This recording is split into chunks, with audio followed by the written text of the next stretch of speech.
وسلم دائما أبدا على حبيبك خير الخلق. السلام علیکم. آپ دیکھ رہے ہیں قائم ٹی وی کینیڈا کی رمضان ٹرانسمیشن میں نور رمضان. میں ہوں آپ کی میزبان مہوش ناصر. آج ہمارے پروگرام کا دوسرا ایپیسوڈ ہے اور سیکنڈ رمضان ہے، تو انشاءاللہ ہم آگے بھی پروگرام کو جاری رکھیں گے. اس وقت میرے ساتھ ذاکرہ اہل بیت شگفتہ زیدی صاحبہ موجود ہیں. آئیے ان سے بات کرتے ہیں. السلام علیکم. وعلیکم السلام. کیسی ہیں آپ؟ ٹھیک ہیں؟ اور آپ کا پہلا روزہ کیسا گزرا؟ الحمدللہ بہت اچھا. آپ کا کیسا رہا؟ ماشاءاللہ سے اللہ کا شکر ہے. میں تو اتنی دعا کرتی ہوں کہ پروردگار ہم سب خیریت کے ساتھ اپنے پورا رمضان کر سکیں میرے مولا. بس الہی آمین الہی آمین. مولا سب کی توفیقات میں اضافہ فرمائے. اچھا شگفتہ آپا، سب سے پہلے آج کے دن کی دعا. آج کی دعا بہت ماشاءاللہ سے خوبصورت ہے، اور میں تمام مسلمانوں سے، عالم اسلام سے گزارش کروں گی کہ اس دعا کو میرے ساتھ ساتھ پڑھیے گا. بسم اللہ الرحمن الرحیم.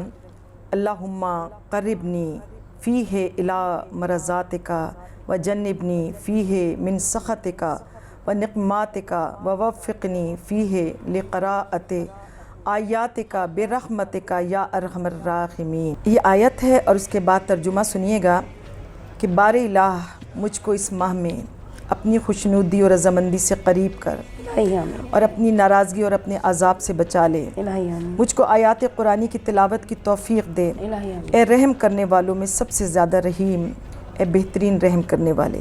سبحان اللہ سبحان اللہ. اللہ تعالیٰ اس دعا میں کتنی خوبصورت بات ہمیں سمجھا رہا ہے کہ ہمیں اس ماہ میں کس طریقے سے دعا مانگنے کا طریقہ کیا ہے، اور کس طرح سے ہمیں بتایا گیا کہ دعا کس طرح سے، کہ اللہ تعالیٰ ہمیں اس مہینے میں اپنی خوشنودی بھی عطا فرما اور ہمیں اپنی رضامندی بھی عطا فرما. اور پروردگار اس مہینے کے اندر ہم سب کو یہ دعا کرنی چاہیے کہ پروردگار اس مہینے کے اندر ہمیں اپنا قرب عطا فرما. اللہ تعالیٰ کی خوشنودی سب سے زیادہ ضروری ہے. اللہ تعالیٰ ہماری اس ٹوٹی پھوٹی عبادتوں کو قبول کر لے، ہمارے روزوں کو قبول کر لے. اللہ تعالیٰ ہماری نیتوں کو قبول کر لے. الہی آمین الہی آمین. لوگ کہتے ہیں کہ ان کو مانگنے کا طریقہ نہیں آتا. آپ بتائیں کہ دعا مانگنے کا طریقہ کیا ہے؟ میں اس بات میں ہمیشہ اپنی مجالس میں یہ ذکر کیا کرتی ہوں کہ دعا مانگنے کے بھی مختلف آداب ہیں، اور ہم تو اس در اہل بیت سے وابستہ ہیں کہ جنہوں نے ہمیں دعا مانگنے کا سلیقہ سکھایا.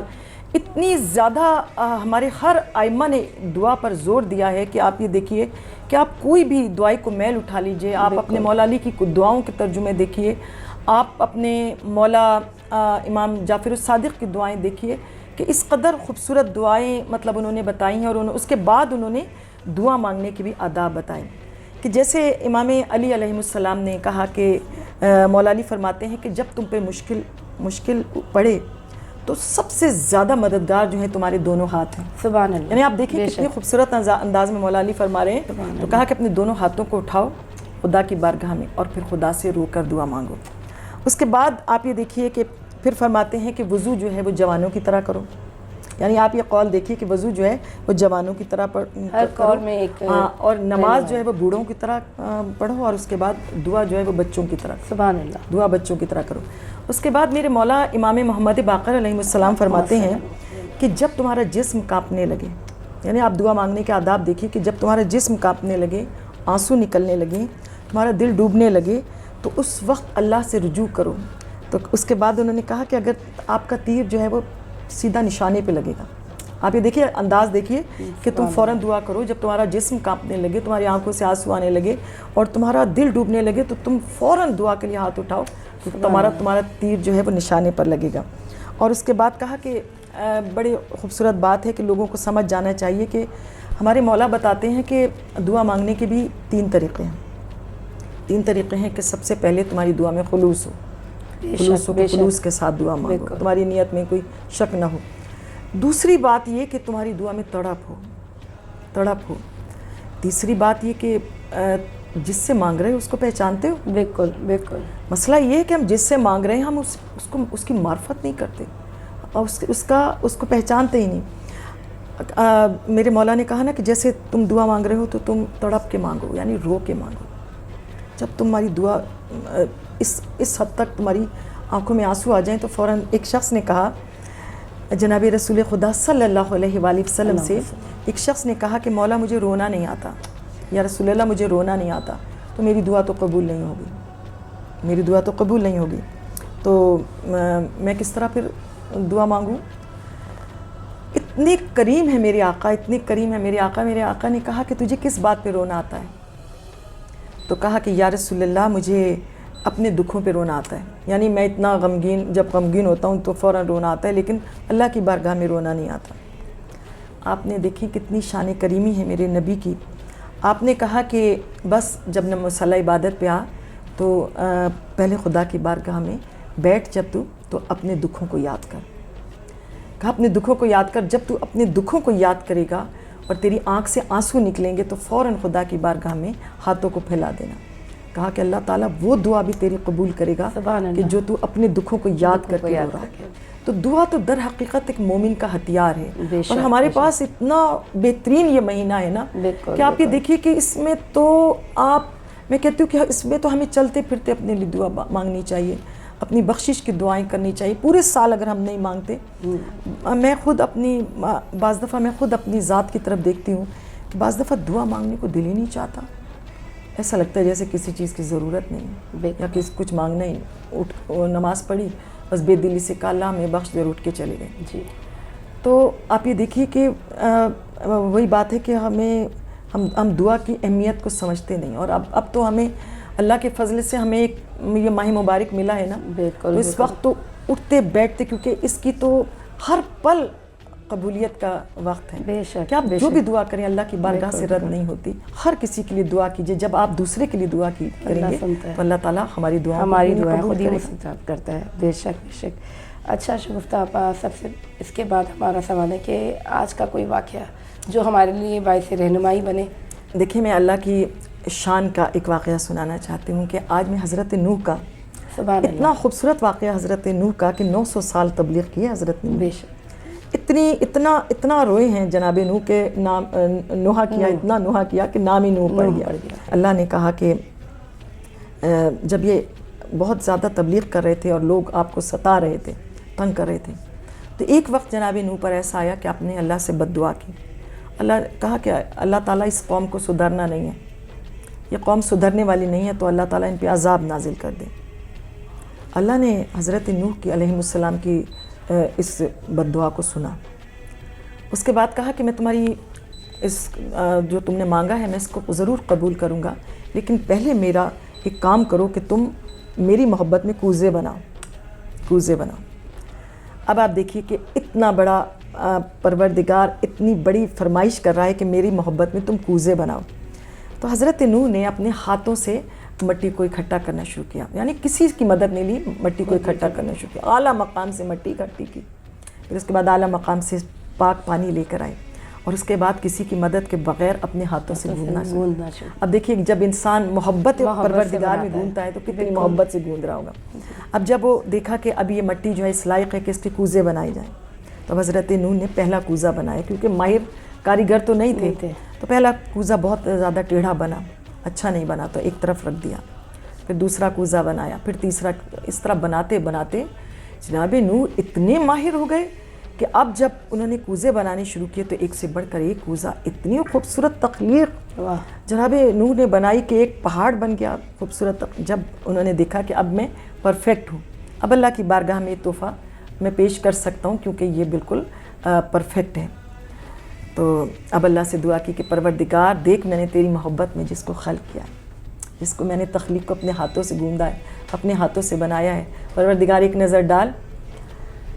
اللہ تعالیٰ نے بغیر دیکھے، اللہ تعالیٰ نے کہا ان سب کو مسمار کر دو، توڑ دو. جب اللہ تعالیٰ نے کہا کہ جب اللہ تعالیٰ نے وحی کی کہ بھئی ان سب کو مسمار کر دو، تو آپ دیکھیے جس کو اپنے ہاتھوں سے بنائے اس کو توڑتے ہوئے کتنا دکھ ہوتا ہے. تو ایک مرتبہ حضرت نوح علیہ السلام نے زار و قطار رونے لگے. فوراً ہاتھوں کو اٹھایا اور کہا پروردگار یہ کیا، اس کو تو میں نے تیری محبت میں اتنی محبت سے بنایا ہے، اتنا پیار سے بنایا ہے، اب میں کیسے اسے اپنے ہاتھوں سے توڑ لوں. فوراً جواب پروردگار آیا، کہا کہ ایک مٹی کے کوزوں کی یہ اہمیت تمہاری نظر میں کہ تم نے اسے اپنے ہاتھوں سے بنایا اور تم اسے توڑتے ہوئے ہچکچا رہے ہو. کہا کہ جن کو میں نے بنایا ہے، یہ انسان میری تخلیق ہے، اس کی مٹی کو میں نے اپنے ہاتھوں سے گوندا ہے، اس میں میں نے اپنی روح پھونکی ہے اور اس کو میں نے اپنی محبت سے بنایا ہے، یہ میری تخلیق ہے. ایک مٹی کے کوزوں سے اتنی محبت. تو میں اپنے اس تخلیق سے کتنی محبت کرتا ہوگا. تم نے اتنی آسانی سے کہہ دیا کہ پروردگار ان پر عذاب نازل کر دے. تو بس یہ سننا تھا کہ حضرت نوح فوراً سجدے میں گر گئے. سبحان اللہ. اور اس وقت کہا کہ پروردگار مجھے معاف کر دے, مجھ سے بہت بڑی غلطی ہوگی. اور اس کے بعد پھر حضرت نوح دوبارہ تبلیغ کے لیے نکلے. سبحان اللہ. دوبارہ تبلیغ کے لیے. تو اتنا خوبصورت واقعہ ہمیں بتاتا ہے کہ واقعی پروردگار کتنا کریم ہے, کتنی اس کی شان کریمی بڑی ہے کہ اللہ تعالیٰ, میں کہتی ہوں اپنے جتنے بھی ہمارے انبیاء گزرے ہیں ان کے ایسے ایسے واقعات ہیں کہ خدا بند عالم کی اس میں شان کریمی نظر آتی ہے, اور کس طرح سے اللہ تعالیٰ ان کی دعاؤں کو سنتا ہے. تو اللہ تعالیٰ ہم سب کو ان واقعات سے سبق لینے کی توفیق عطا فرمائے. مولا توفیقات میں اضافہ فرمائے. اچھا شگفتہ آپا, آج کا میسج کیا ہے؟ آج کا میسج بھی میں مولا کائنات حضرت علی بن ابی طالب کا ایک قول ہے, بڑا خوبصورت قول ہے کہ مولا کائنات فرماتے ہیں کہ مومن کے لیے 4 چیزیں بہت ضروری ہیں. بے شک. کہا کہ بڑا گھر, اچھی سواری, اور بہترین لباس, اور پرنور چراغ. ایک شخص نے اسی وقت مولا کائنات سے کہا کہ مولا میرے پاس یہ 4 چیزیں نہیں ہیں, تو اس کا مطلب یہ ہے کہ میں مومن نہیں ہوں. امام علی مقام نے کہا کہ سن اور سمجھ. امام علی مقام نے کہا کہ بڑا گھر سے مراد جو ہے وہ صبر ہے. سبحان اللہ. سبحان اللہ. بہترین سواری سے مراد ہے عقل. سبحان اللہ. اور بہترین لباس سے مراد ہے حیا, اور پرنور چراغ سے مراد ہے علم. سبحان اللہ. تو کہا کہ جس کے پاس یہ 4 چیزیں ہوں اس سے بہترین مومن کوئی ہوئی نہیں. بے شک. بے شک. تو اللہ تعالیٰ ہم سب کو توفیق عطا فرمائے کہ ہمارے اندر یہ 4 چیزیں جو ہیں وہ پیدا ہو جائیں. اور خاص طور پہ رمضان کا مہینہ ہے تو سب لوگوں کو دعا کرنی چاہیے کہ ہم مولا علی کے اس قول کے مطابق مومن ہو جائیں. اچھا, اس کے ساتھ آپ تھوڑی سی رہنمائی فرمائیں کہ روزہ رکھنے کی عادت کس طرح ڈالنی چاہیے, جو آج کل ہم دیکھتے ہیں کہ گھروں میں بہت کافی گھروں میں کم ہو گئی ہے روایات, تو اس میں آپ دیکھیں روزہ رکھنے کی عادت تو اس طرح سے ہے کہ ماں باپ روزہ رکھیں گے تو ظاہر ہے اولاد بھی رکھے گی. تو جن گھر میں ماں باپ روزہ نہیں رکھتے تو ان کی اولاد بہت مشکل سے روزہ رکھتی ہے. تو بس یہ ہے کہ ماں باپ, وہی بات ہے کہ دیکھ کر انسان سیکھتا ہے. اب میں نے اور میرے شوہر نے اگر روزے رکھے تو اس کے بعد ہمارے بچے, کیونکہ ہم خود اٹھتے تھے تو ہم اپنے بچوں کو بھی زبردستی روزہ رکھواتے تھے. تو اس طرح رکھے جا سکتے ہیں روزے. باقی تو یا تو خدا کی ہدایت ہوتی ہے, ہدایت ضروری ہے. اللہ جس کا ہاتھ پکڑ لے بس وہی پر. بس مولا سب کی توفیقات میں اضافہ فرمائے اور اللہ ہدایت دے سب کو. اور اس کے ساتھ ہی ابھی رمضان ٹرانسمیشن میں نور رمضان کا پروگرام اختتام پذیر ہوتا ہے. میں اپنی مہمان ذاکرہ اہل بیت شگفتہ زیدی کا شکریہ ادا کرتی ہوں. اسی کے ساتھ قائم ٹی وی کینیڈا کی ہوسٹ مہوش ناصر کو اجازت دیجیے. انشاءاللہ کل تیسرے پروگرام کے ساتھ ہم پھر حاضر خدمت ہوں گے. جب تک کے لیے اللہ حافظ.